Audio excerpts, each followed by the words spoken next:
Hey everybody, I wanted to make a video talking about Geoff Emerick, the fantastic engineer who sadly passed away, I guess it was yesterday, and I found out about it last night. I was just on my phone looking through my Instagram, and Geoff Emerick's page had a picture of him and it said, rest in peace, Sir Geoff Emerick, although he's not a sir, has never been knighted. I won't get into it too much, but I will say that he hired a manager. I guess he had him for like the past year and a half or so, and this guy ran all of Geoff Emerick's social media, and in my opinion, the guy who was doing a very poor job. And I'm sure a lot of you have read maybe some information about him. He's just kind of a shady character. And I don't think Geoff Emerick was very aware of what was going on with his social media and how it was being handled. And the announcement of his death, unfortunately, wasn't handled all that well either. The guy made a very weird YouTube video where he's just in the dark driving and he's talking about how Geoff Emerick passed away, and it was all kind of weird, and it didn't seem very official. And so I think a lot of people, including myself last night, were kind of wondering if maybe his account got hacked, or it just didn't seem right. But unfortunately, the news is true. He did pass away, and it's just really, really sad. And for me personally, I just have always been fascinated by Geoff Emerick and George Martin and Ken Scott and all the EMI engineers and producers that worked with the Beatles. Ever since I got the Beatles recording book by Mark Lewison, I think that was released in like the late 80s, and I think I got a copy in the early 90s is when I got it. I was just fascinated by, obviously, the Beatles, but also all the people involved in the recording process of the Beatles. I didn't even know they existed until this book, and one of the names that came up so much was Geoff Emerick, and just how he was such a groundbreaking engineer. And from there, I just kind of obviously got way more into the Beatles, and also started to seek out other projects that Geoff Emerick and George Martin worked on together and just separately. And from there, I just became a huge fan of almost everything he did. So I wanted to make this video as kind of a tribute to him and his work, and I wanted to show some of my favorite albums that he worked on. And actually, I just thought of another one, and I can't believe I forgot it, so I'm going to grab that really quick. So stay right there. You can listen to me walking over here to my record shelf, finding the M's for good old McCartney, and I'm back. Okay, had to get one. It's a very important one. I almost forgot.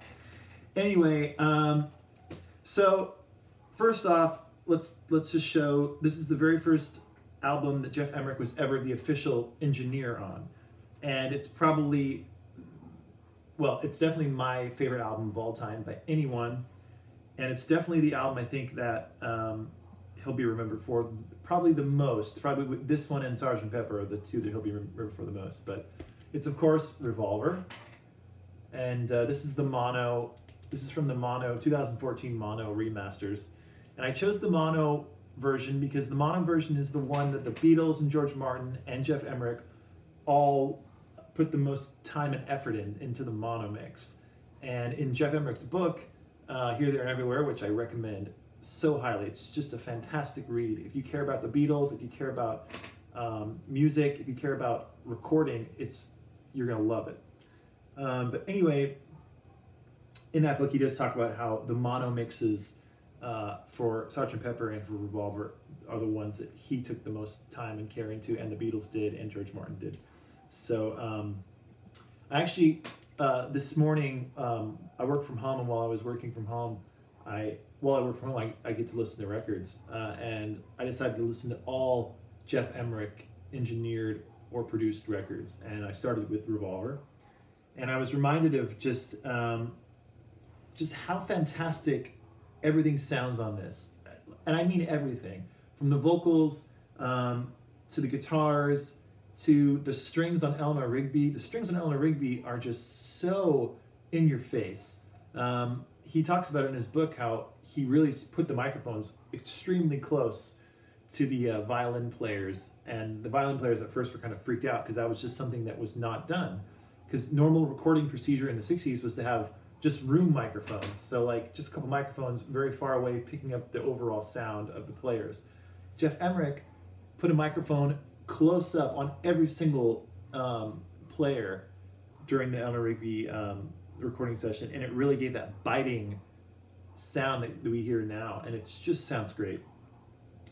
And then I think the number one thing that shines through for me, which was a Geoff Emerick innovation, is the drum sound on Revolver. Geoff Emerick, for the first time ever, at least from what I've read, he, instead of having the drum microphones kind of far away, again, he put them really close up. So he stuck the bass drum, or the kick drum, the biggest drum, put that right up to the drum. So you really hear that punch for the first time ever on a Beatle record or any kind of rock record. Same with the snare drum, same with the cymbals. It's very up close and personal, very percussive, and it's just fantastic. And the best example of that is Tomorrow Never Knows. And if you can believe it, Tomorrow Never Knows was the very first song that Geoff Emerick ever worked on as a full-time engineer with the Beatles. Imagine showing up to a session, right, with the most popular band of all time, and of course, not knowing at that time that they were going to be this just everlasting phenomenon, but probably at the time they knew that too. But imagine that, right? You walk into a session, and the first song that they show you, John Lennon plays, or whatever they played, show you, it's Tomorrow Never Knows. Geoff Emerick, instead of freaking out and just going by the book and recording it, you know, the way he learned how, he broke rules and he put the microphones way up close to the drums and got this amazing sound on this amazing song that, to me, just demonstrates the magic of the Beatles, who are just amazing writers and amazing players, and I don't ever want to take that away from them, because without amazing songs and players and singers and all that kind of thing, great producers and engineers wouldn't matter. So you need to have the Beatles in order to have someone amazing like Geoff Emerick and George Martin. But they did have that, and so because of that, Geoff Emerick was able to shine, and he really, really shines on Tomorrow Never Knows. So you should definitely, I'm sure you've all listened to this a million times like I have, but maybe listen to this again, thinking about the sounds that Geoff Emerick created, because they're just mind-blowing. Okay, moving on to probably the most famous album of all time by anyone, Sgt Pepper's Lonely Hearts Club Band. This is again the mono, 2014 mono remaster, and this is of course the mono mix that, as I said earlier, the Beatles and Geoff Emerick and George Martin all put a lot of time and effort into. And really, everything I just said for Revolver applies to Sgt Pepper. And the one thing I will say though, the bass sound on this record it's just the best bass tone you've ever heard in your life. If you listen to Little Help from My Friends, all those, first of all, Paul McCartney is just a genius. Everyone knows that. I'm not saying anything new here, but he's a genius on the bass, and probably his best bass playing is on this record. And probably his best bass tone is on this record.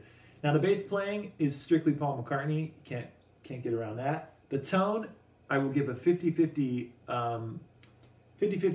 to Paul McCartney, because the tone has a lot to do with the person playing and their fingers and the way they're playing it, and the bass he chose to play, which at this point was his Rickenbacker. The other 50% goes to Geoff Emerick and the way he recorded it. And they did a lot of different ways of recording the bass. I know, like, I'll Help My Friends, I believe he used a really big speaker as a microphone to pick up the bass sound from Paul's bass amp. So that was something that was kind of an innovation at that time, and it really does sound so warm and so great on here. And my favorite bass tone ever is on the song Getting Better. Listen to that bass tone. It's just so fat and so perfect, and Paul's playing so many amazing things. And I read in Geoff Emerick's book that he did add a little bit of reverb to Paul's bass. And Paul wasn't really into it at first, but he put up with it, let Geoff Emerick do that. And, sorry, my phone is just making a lot of noise right now, but that's all right. Anyway, he let Paul put that reverb on there, and it really, really sounded great. So I'm going to mute my computer here. Anyway, the bass getting better. It's just so fantastic. So Geoff Emerick. Also listen to A Day in the Life, the orchestra build-up, because Geoff Emerick, at the end there, that final chord where they all hit that, that E major, he's manually working the faders. So while it's, to get the chord to be a really long-lasting chord, because you know when you hit a piano note and you hold down to make it sustain, it eventually will go away and it gets quieter and quieter. But what he did, while it was getting quieter, he slowly brought up the recording level of all the faders to make it so it was a longer held note. And he did it just fantastically well. And if you listen very closely at the end, you can hear some chairs squeaking. I think it's Ringo's chair. And I can make my chair squeak right now. Just like that. So listen for that, because that's how loud he had the recording level. Just amazing. My chair is very squeaky, really. Okay, next. So at the same time he was recording Sgt. Pepper, or finishing it up, he also, Geoff Emerick, split his time and was recording this classic record that he does not get enough credit for at all. This is the Zombies, Odyssey and Oracle. This is just one of the greatest 60s albums ever. I rank it up there with all the Beatles stuff. It's so good. If you haven't heard it, go get it immediately. And Geoff Emerick engineered this record, and he did a fantastic job. The song Time of the Season was a huge hit. Listen to the drums on that. It's got Geoff Emerick's signature sound all over it. It's just such a great record. I listened to this morning, and I was reminded of just how much I love this record. So check it out. The Zombies, Odyssey and Oracle, so good, and it's got Geoff Emerick's stamp all over it. Really, really, really good. Recorded at Abbey Road Studios, by the way. I don't need to introduce this record to you. This is Abbey Road, obviously. And as I'm sure a lot of you know, Geoff Emerick worked on Revolver, he worked on Sgt. Pepper, he worked on most of the Magical Mystery Tour recordings. He also worked on, I would say, like, I don't know the exact, like 1/3 of the White Album, but then he quit during the White Album because the Beatles were just kind of arguing a lot, and he couldn't take it anymore, so he walked away from engineering the Beatles during the White Album. So he's not on a lot of the White Album. I think Ken Scott took over for him there, and he didn't have anything to do with the Let It Be album. But before they recorded Abbey Road, Paul personally asked Geoff Emerick to come back and engineer this record with George Martin producing and do a record like they used to do. So Geoff Emerick agreed to do it, and it sounds amazing. I think a lot of times, I will say, something that I think a lot of us, including me, take for granted is how great these Beatle records sound. Obviously the music is just excellent, and the playing is excellent, and the singing is excellent, and just the overall magic of the Beatles, it's always so great. It's so great, in fact, that it overshadows the production quality of a lot of their records. And I think when it comes to production quality, it doesn't really get any better than Abbey Road. It's so slick in a great way.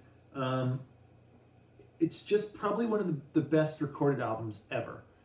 Sounds are so clean and so nice, and it's one of my favorite records. I put it on so much. This one and Revolver get the most play for me. And Geoff Emerick is just all over this one. And for the first time ever, he got a thank you on the back here. You can see, and he talks about in his book, he says he got a thank you and he was really appreciative of that. So there's his name on there. So that's Abbey Road. Moving on, and this is the record I almost forgot to include, which forgive me, but Paul McCartney, after the Beatles, formed a band called Wings with his wife Linda and another fellow named Denny Lane. And before they were going to record their next record, Band on the Run, Paul decided he wanted to go to Africa, Lagos, Africa, and record, and he decided to bring along Geoff Emerick as his engineer. He convinced Geoff Emerick to go along with him, and Geoff actually talks about it in his book. Here, There, and Everywhere, which I recommend. I probably said that a million times, but I just recommend it so much. Anyway, he went to Lagos with Paul and Wings and recorded Band on the Run, and it just became an instant classic.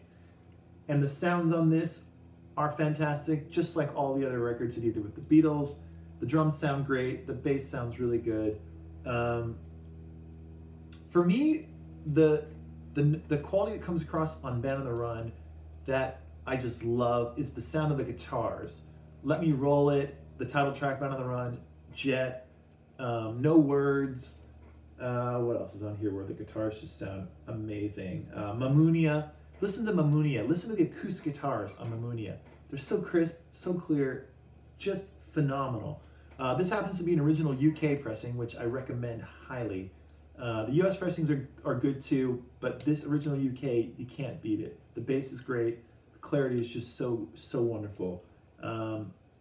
And yeah, Geoff Emerick shines through on this record, Band on the Run. So definitely, you've all heard this record. I'm just talking about Geoff Emerick, but if you haven't heard it in a while, listen to it again with Geoff Emerick in mind. Okay, then in the mid-70s, the band America had already put out a few records that were hits, but then they decided they wanted to work with George Martin and Geoff Emerick. So amazingly, they asked, and George Martin and Geoff Emerick both said they would do it. And the first record that they worked on with America is this record called Holiday. And this is such a good album. I kind of forgot how great it is until I listened to it today. I put it on, and the recording quality is just amazing, as usual. It was recorded at George Martin's Air Studios in London, and again with Geoff Emerick engineering it. And the pianos on this sound great, the guitars sound great, the drums. It's just a really clean, very nice sounding record. And the songs on this are great too. It's got the big hit song from this was the song Tin Man, but it's also got Lonely People, which is a song I love. A bunch of two Jerry Beckley songs that are great. Another Try I like, and Baby It's Up to You are both fantastic. And then I think my favorite song on this whole record is Old Man Took. So good. And if you haven't gotten into the band America, this is a great place to start with this Holiday album. This actually was my dad's copy. It's in very rough shape. The record sounds great. The record was well taken care of, but the actual sleeve here, it's had better days. Got some tape up there too. Anyway, Holiday by America is just really cool. Geoff Emerick and George Martin also went on to produce and engineer, I think, the next 5 America albums, including the next one after this, which is called Hearts, which is a really good album. It has Sister Golden Hair on it. And then I think an album called Hawaii, I believe that's what it's called. Also a good record. And a bunch of other ones I can't remember the names of, but worth checking out for sure. And last but not least, and I know I'm gliding over a bunch of other Geoff Emerick work that he did in the 70s, but I'm just talking about albums that really I love so much. And this is just one that in the last year I've just become obsessed with. This is Elvis Costello and the Attractions, and this is Imperial Bedroom. This was actually produced and engineered by Geoff Emerick. Elvis Costello specifically sought out Geoff Emerick to work on this, and it's got its own sound, man. This is such a cool record. Kind of hard to get into at first, I will say. It's very abrasive, but once you get into it, it's such a rewarding listening experience, and I love it so much. It's got amazing songs on here: Beyond Belief, Tears Before Bedtime, Shabby Doll. Shabby Doll is just such a good song. Man Out of Time, Almost Blue. Man Out of Time and Almost Blue were like the big hits from this record. It's also got a song on here though that's just probably one of my favorite songs. It's called Little Savage. Excellent tune. So yeah, Elvis Costello and the Attractions, Imperial Bedroom, produced by Geoff Emerick. This is a really good record. Check it out if you haven't. And you can see on the back here, it's got Geoff Emerick's production credits right there. So that's it. In addition, I should probably mention that Geoff Emerick also worked on the Beatles anthology records, which I personally love. He worked on 1, 2, and 3, and he also worked on Free as a Bird and Real Love, which both sound great. And of course, Geoff Lynne produced those, but Geoff Emerick engineered them. So you have the two Geoffs on there. And then in addition, some other Beatle work that Geoff worked on, of course, is he worked on the Hollywood Bowl tapes, the original Hollywood Bowl tapes that was released in '77. George Martin and Geoff Emerick worked on that, got them to be in good enough quality to release. And then, what else did he work on Beatle-wise? I'm probably forgetting a bunch of great things that he worked on compilations, but can't think of it right now. Oh, I can say I remember this. He worked on the Ballad of John and Yoko single, where it's just John and Paul, and that sounds phenomenal, of course. So Geoff Emerick will be just sorely missed. We're losing a lot of key people from the Beatles inner circle or community. He wasn't really in the inner circle, but as far as Beatle people that were actually there witnessing the Beatles recording and just existing in the 60s, we've lost so many. Neil Aspinall, George Martin, Mal Evans, Derek Taylor, and now Geoff Emerick, and there's a lot more as well. So we just need to value those people while they're alive and cherish all of the information they give to us about their time working with the Beatles, and also just try to, and I know I'm guilty of this, but trying to look beyond the Beatles for a lot of these people as well, because they did a lot of great work outside the Beatles as well. I mean, the Beatles are just such a huge thing that it's hard to come out from under their shadow, but Geoff Emerick's a great example of, he did a lot of great work, obviously with the Beatles, but he did great work outside the Beatles as well with Paul McCartney and Wings, Elvis Costello, the band America. He also worked on, what's that album? The Bridge of Sighs album. I can't think of the guy's name right now, but it's a great record, Bridge of Sighs. Why can't I think of his name? Robin Trower. There you go. Geoff Emerick engineered that record, and it's amazing. So anyway, I just wanted to make this video to just talk about Geoff Emerick and maybe show you some of the records he worked on, and maybe show you some that you didn't really know he worked on, like the Elvis Costello and the America records. But that's it for now, and yeah, hope you all enjoyed the video, and hopefully I'll be making some more, and I'll make a little bit more of an upbeat one next time. But for now, let's just think about Geoff Emerick and remember how great he was and what he added to the Beatles recordings. So let's zoom in on the back of Sgt. Pepper. All right.